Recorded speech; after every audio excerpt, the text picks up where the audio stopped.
Continuamos en Visión Central y ahora presentamos Enfoque Político.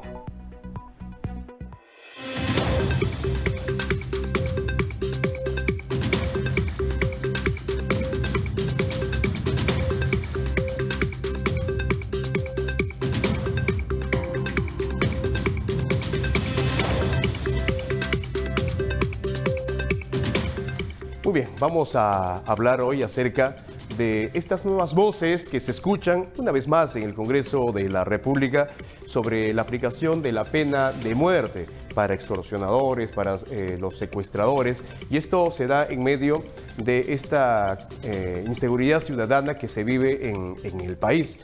Desde el Congreso están planteando, se debata aquello, pero ¿es posible que se pueda aplicar la pena de muerte en el Perú? Y algunos congresistas que se oponen a esta propuesta dicen, no, pues eso es un imposible, antes habría que retirarnos del denominado Pacto de San José. Y si eso se diera, ¿cuánto tiempo tendría que pasar? Vamos a conversar sobre la viabilidad o no de la aplicación de la pena de muerte en el Perú y qué tendría que pasar para ello. Y si eso va a reducir la inseguridad ciudadana, la delincuencia, las extorsiones, los crímenes. Vamos a conversar con el doctor Ernesto Álvarez. Él ha sido presidente del Tribunal Constitucional, a quien le damos la bienvenida. Doctor Álvarez, gracias por atendernos. Muy buenas noches. Muy buenas noches, encantado por la invitación, señor Jack Miranda. Doctor, a ver, ¿es posible la aplicación de la pena de muerte en el Perú? No, no es posible, salvo en cuanto a traición a la patria en tiempo de guerra. Ya.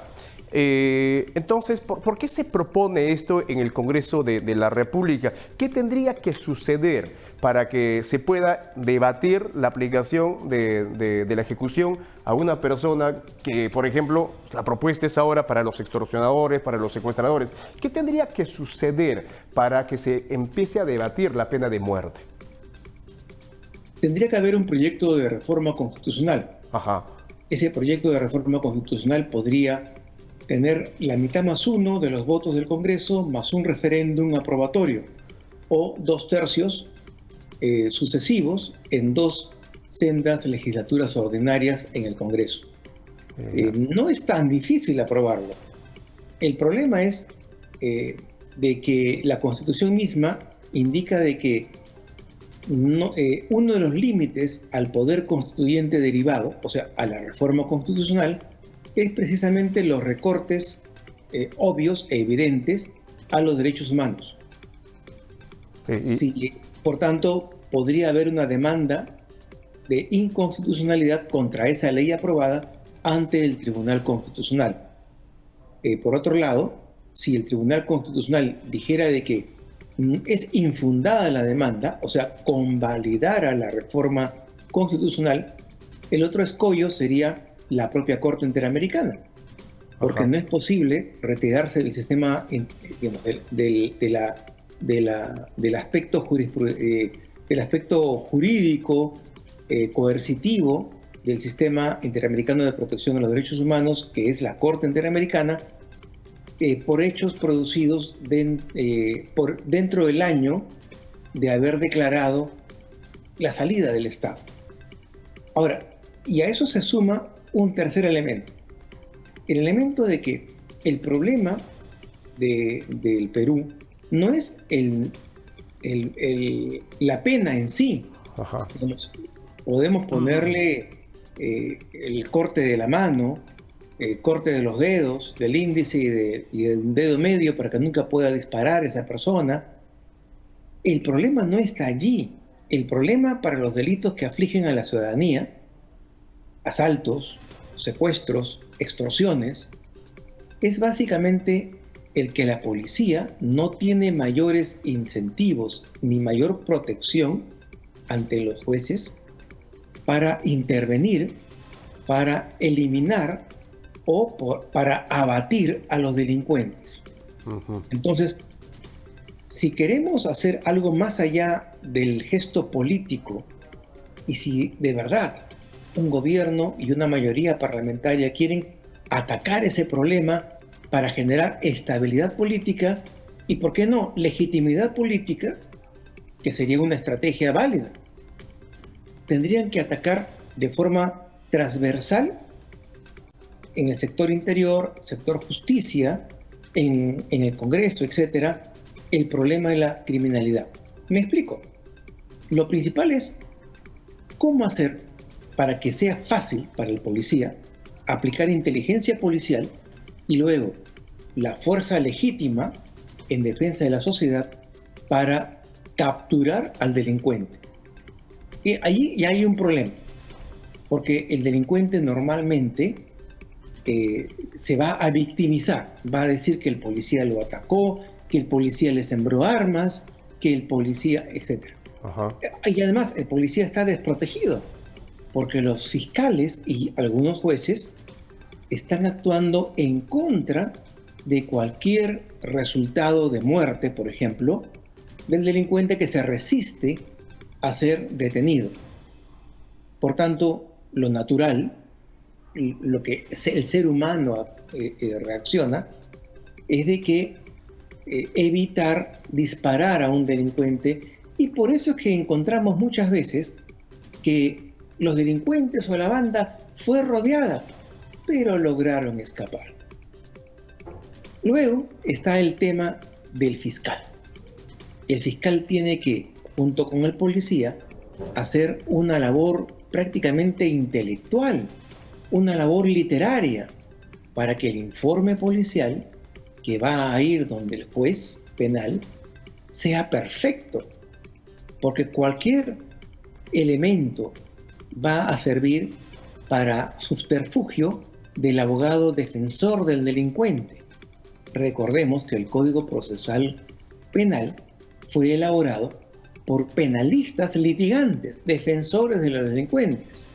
Entonces, está lleno de zonas grises donde es muy fácil para un juez penal decir que no se han cumplido los requisitos para abrir el proceso. ¿No es cierto? Entonces, los problemas están allí. Y luego, ¿cómo hacer que sea factible para el juez penal procesar y condenar al delincuente? Fíjese usted, las bandas delincuenciales que afligen a los ciudadanos de a pie son difícilmente apresables, condenables, y muchas veces el tiempo del proceso penal excede y el juez tiene que excede el tiempo establecido y el juez los libera. Muchas veces porque los subterfugios de los abogados, por no decir los incentivos que algunos jueces reciben, hacen de que prescriba la acción penal. Por tanto, en lugar de atacar, si se quiere de verdad el problema, en lugar de atacar con gestos grandilocuentes, ataquemos de verdad y revisemos todas las etapas para ir mejorando la cadena de defensa de la ciudadanía. Y, por ejemplo, los fiscales y los jueces, en lugar de estar reuniendo cursos, seminarios, grados académicos para el ascenso o para su ratificación, deberían presentarse los fiscales con las condenas producidas. ¿Cuántas investigaciones abiertas han logrado una condena fiscal? ¿Y cuántas condenas, cuántas sentencias de calidad ha elaborado ese juez? Así deberían postular a los ascensos y a las ratificaciones. Esto explicaría del por qué algunos delincuentes terminan en libertad, ¿no? Entonces... y se burlan del policía que los detiene. Ahora, y es Hemos todo, visto el video. Y es todo el procedimiento, ¿no? Un delincuente, un delincuente riéndose de la policía, pero exclamando, gritando, la fiscal me va a liberar. Sí, doctor, pero cada vez toma más fuerza esto de la aplicación de la pena de muerte en la población peruana. Entonces, nosotros los periodistas que conversamos con la población a través de los teléfonos, cuando planteamos la pregunta, casi todos están de acuerdo en que se debe de aplicar esto. Ahora, esto... La convención, salirnos de la Convención Americana de Derechos Humanos, ¿es complejo o es un imposible? Es complejo. porque tendría que ser una decisión que sea sostenida en el tiempo. Recordemos que Alberto Fujimori retiró el Perú, pero el siguiente, Paniagua, se desistió de ello.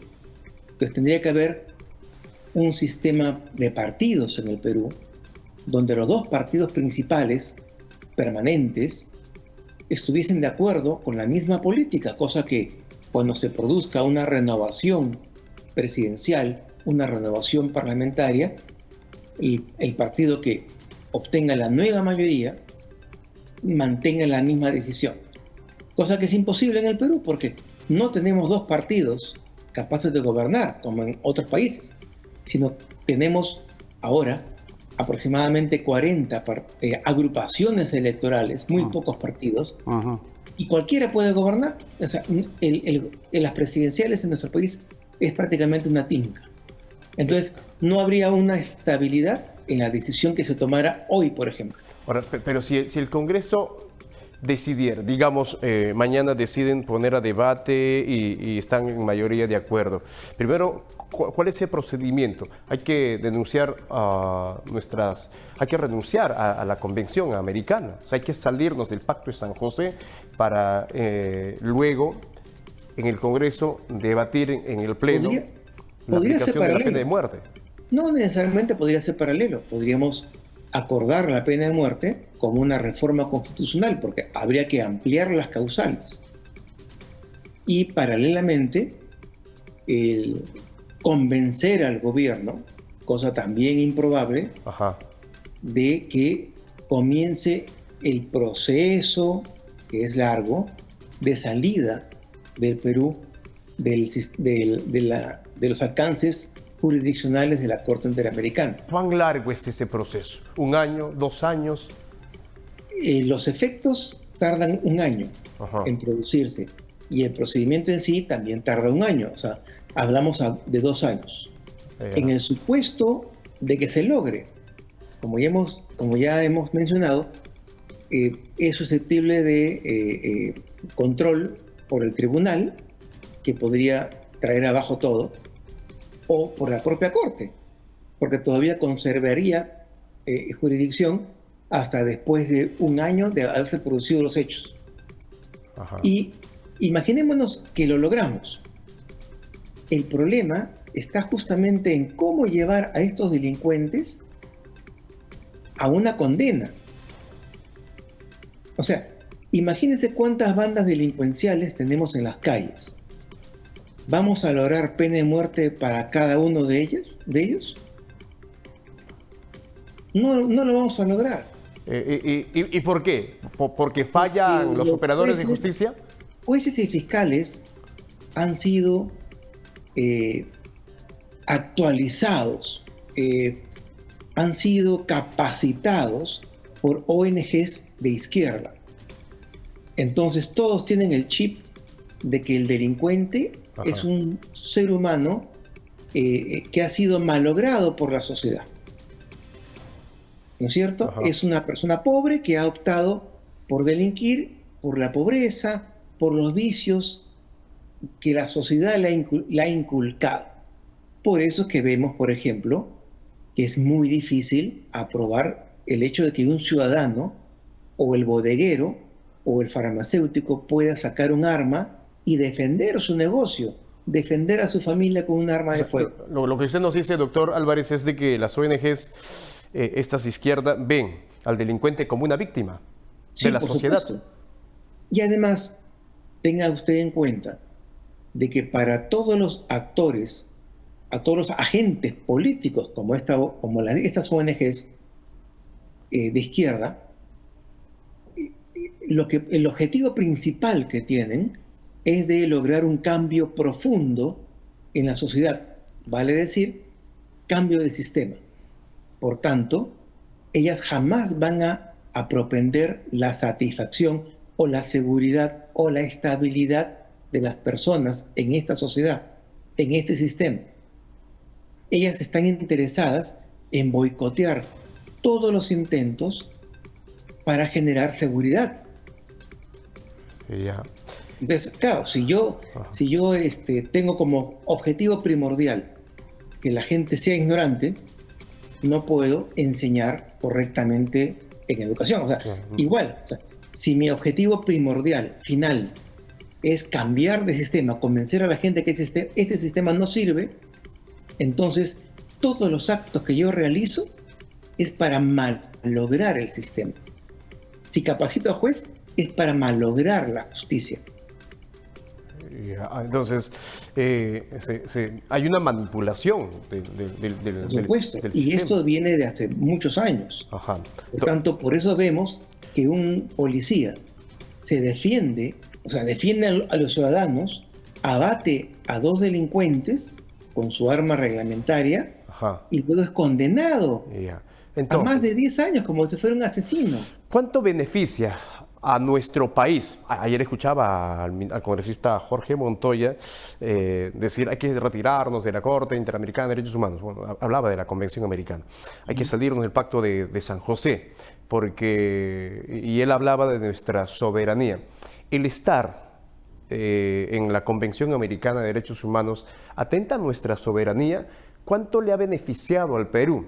¿Debemos de retirarnos o debemos de seguir permaneciendo? Porque eso sí, de alguna manera, resulta garantizando los derechos humanos en el país. ¿Cómo ve usted que sigamos siendo parte de la Convención Americana de Derechos Humanos? En principio, los países latinoamericanos, y al igual que los europeos, necesitamos un organismo, un tribunal de derechos humanos, que esté por encima de los estados y cuando hay una violación flagrante, evidente de derechos humanos por parte, por ejemplo, de nuestros gobiernos, que muchas veces pueden caer en manos de dictadores. Ya. Hemos visto en Venezuela, hemos visto en Chile, hemos visto en Brasil. Necesitamos un organismo para defender nuestros derechos. Otra cosa es de que la Corte y la Comisión han exagerado, se han extralimitado en sus atribuciones establecidas en la Convención Americana y continuamente vienen exagerando su accionar, sobre todo en los países como el nuestro, que son países democráticos, con todos sus defectos, pero democráticos, mientras que actúan de manera débil, cobarde, con Venezuela y con otros países que sí afectan los derechos humanos, en verdad. Ajá. Claro, en nuestro país, incluso el presidente de la Corte Interamericana se atrevió a enviar un documento oficial para que el Perú no actúe políticamente en un sentido determinado. No hay ningún documento, artículo en la Convención Americana que establezca que solo el presidente, de manera individual de la Corte, y ni siquiera la Corte misma, pueda dictar medidas políticas o evitar medidas políticas a los organismos constitucionales del Estado. Ajá. O sea, ¿Se refiere usted a esta ley de los alcances de los delitos de lesa humanidad? ¿No? Sí, entre esas hablaron de la elección de los magistrados del Tribunal Constitucional, También. se pronunciaron en torno a la elección de defensor del pueblo.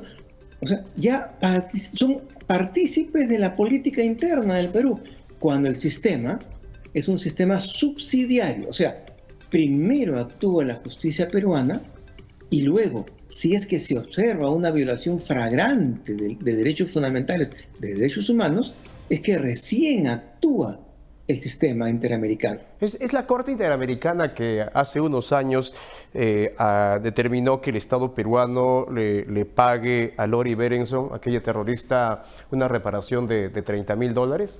Exactamente. Entonces, doctor, si... Y además se le perdonó el pago de la reparación civil que estaba en su sentencia. Ajá. Entonces, si poco beneficia y más por el contrario pareciera atentar con las decisiones soberanas de un territorio como el nuestro, de Perú, ¿no sería el momento para empezar a debatir si debemos de seguir dentro de la Convención Americana? Mucha gente piensa en eso. pero yo tengo temor porque en nuestro país, por lo mismo que dije, las elecciones presidenciales y congresales son prácticamente una lotería. ¿Qué sucede si gana más tarde un personaje de extrema izquierda, como que ya sucedió? Ya, Como que ya quiso dar un golpe de Estado. ajá. ¿Qué pasa si con dos o tres generales comprados, coimeados, Castillo se hubiera quedado en el poder y hubiese cerrado el Congreso, intervenido el Poder Judicial, cerrado el Tribunal Constitucional? ¿Ante quién nos quejamos? ¿Quién va a protestar por nosotros? ¿Venezuela está dentro de la convención? No, ellos se han retirado. Ujú. Entonces, lo normal es que la actitud de un tirano, de un dictador, genere el retiro de la convención, porque ese es un límite jurídico del derecho internacional a la actuación política. Lo que hay que hacer es encontrar el equilibrio. O sea, el sistema interamericano no es superior a los órganos constitucionales del Perú. Nuestra constitución señala de que las sentencias del sistema forman parte del régimen constitucional peruano. O sea, no están por encima, tampoco por debajo. Forman parte del sistema. Por Ajá. tanto, nosotros tenemos que graduar también el cumplimiento de las sentencias o de las opiniones que la Corte pueda emanar. Correcto. La Corte dice en este momento que el aborto es válido y debe ser libre hasta el 9º mes. Nada obliga al Perú a acatarlo, Mm. porque el Perú se debe, como país soberano, a su constitución, y la constitución obedece a un pacto social que a su vez está cimentado sobre valores existentes en la sociedad peruana, Ujú. ¿no es cierto? Entonces, lo que nos han, el relato que nos han vendido en las universidades es que si la Corte Interamericana dice eh, que hay aborto libre, que se puede matar a los niños hasta el 9º mes, estamos condenados a acatarla, sin criticarla. Ajá. Y eso No, no es cierto.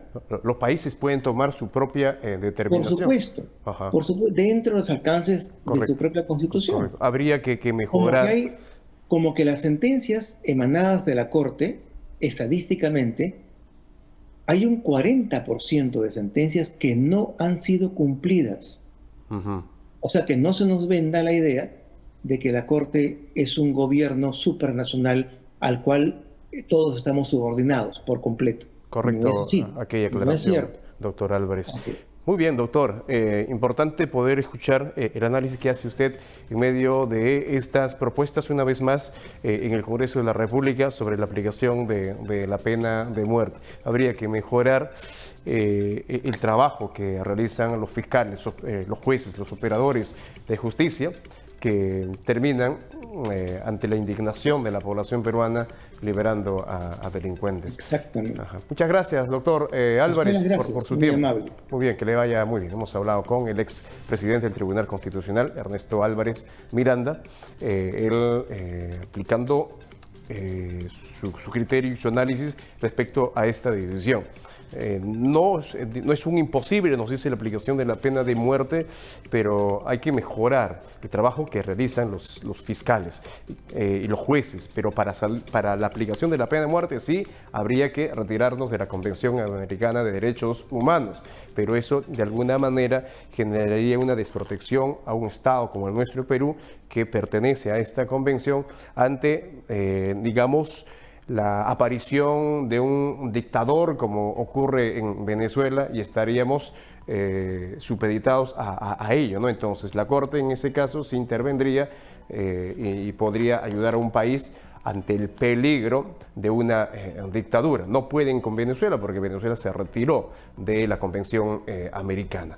Entonces hay que mejorar sí, el trabajo de los operadores de justicia, ¿no? Que sí terminan liberando a delincuentes. En fin, el debate una vez más se inicia en el Congreso y vamos a ver a qué buen puerto se llega o no respecto a esta propuesta de la aplicación de la pena de muerte para asesinos en el país. Antes de irnos a la pausa, vamos a decirles lo siguiente. A todos los estudiantes del cuarto y quinto de secundaria, están ya por terminar el colegio, necesitan casacas, ropas, recordatorios con bonitos diseños personalizados. Confecciones Fields son los mejores fabricantes. Atención estudiantes de cuarto y quinto de secundaria. ¿Estás buscando las mejores casacas de promoción? Confecciones Fields te trae una amplia variedad de modelos en casacas de promoción con la mejor calidad y acabados en costuras. Desde los diseños clásicos hasta los más modernos, tenemos todo lo que necesitas para destacar. Recuerda que puedes personalizar tus casacas con la firma de toda tu promoción. Ubícalos en Galería La Reina número 414, cuarto piso, Gamarra. Realiza tus pedidos ahora mismo llamando al 956-260-670 y asegura tu casaca ideal. Llévate un recuerdo para toda la vida. Lleva calidad. Gracias, Confecciones Fields. Bien, gracias Confecciones Fields. Bonitos diseños personalizados solo con Confecciones Fields. Hacemos una nueva pausa y volvemos en Visión Central.